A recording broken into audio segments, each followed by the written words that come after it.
જંગલમાં ફરતી પોલીસની ટીમ, એક પછી એક ટેન્કરનો જંગલમાં પ્રવેશ, પાણીના કુંડમાં પાણી નાખવાનું શરૂ। ટીવી સ્ક્રીન પર આપ જે દ્રશ્યો જોઈ રહ્યા છો તે બનાસકાંઠા જિલ્લાના જંગલ વિસ્તારના છે। જેસોર, દાંતા અને અંબાજીને આવરી લેતા આ વિસ્તારમાં જંગલી પ્રાણીઓની સંખ્યા પણ ખૂબ મોટા પ્રમાણમાં છે।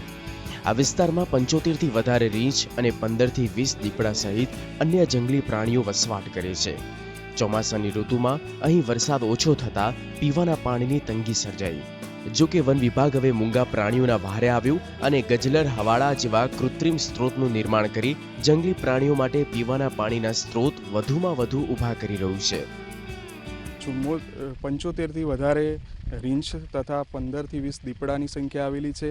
આ પ્રાણીઓ પાણીની શોધમાં ક્યાંક ગામ વિસ્તારની નજીક ન પહોંચી જાય અને માનવ સાથે એમનો સંઘર્ષ ન થાય એ નિવારવા માટે વન વિભાગે આવા ગજલર, હવાડા જેવા કૃત્રિમ પાણીના સ્ત્રોતો ઊભા કર્યા છે, જેની સંખ્યા આશરે 15 થી 20 છે।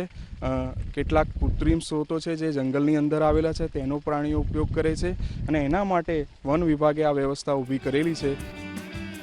ઉનાળો પૂર્ણ થવામાં 3 મહિનાનો સમય છે, તેથી વન વિભાગ આ દિશામાં કેટલું સતર્ક છે તેના આ તાજા પુરાવા છે। જેસોર વાઇલ્ડલાઇફ સેન્ચુરીમાં 30 જેટલા ગજલર બનાવવામાં આવ્યા છે, જેમાં ટેન્કર મારફતે પાણી પહોંચાડવામાં આવે છે। हमने एक अपनी प्लानिंग के तहत कि जहाँ से कि मानव घर्षण ना हो, हमने पानी की पूरी व्यवस्था कर रखी है और आने वाले समय में जब ये कमी और भी ज़्यादा महत्वपूर्ण होगी, जब मई जून का महीना आएगा, जब पानी और भी कम हो जाएगा, उसके लिए हमारी आपातकालीन व्यवस्था अभी से हमने आयोजन करके रखा हुआ है। TV9 ગુજરાતીની YouTube ચેનલને સબસ્ક્રાઇબ કરો અને બેલ બટન જરૂરથી દબાવો, જેથી દરેક વિડીયોના નોટિફિકેશન તમને મળતા રહે। બનાસકાંઠા જિલ્લાથી સામે આવ્યો અહેવાલ અન્ય જંગલ વિસ્તારો માટે પણ પ્રેરણા પૂરી પાડી શકે છે। પ્રાણીઓ માટે પીવાના પાણીની જે વ્યવસ્થા ઊભી કરાઈ છે તે રાજ્યના તમામ જંગલ વિસ્તારમાં ઊભી કરાય તે સમયની પણ માંગ છે। કુલદીપ પરમાર, TV9 બનાસકાંઠા।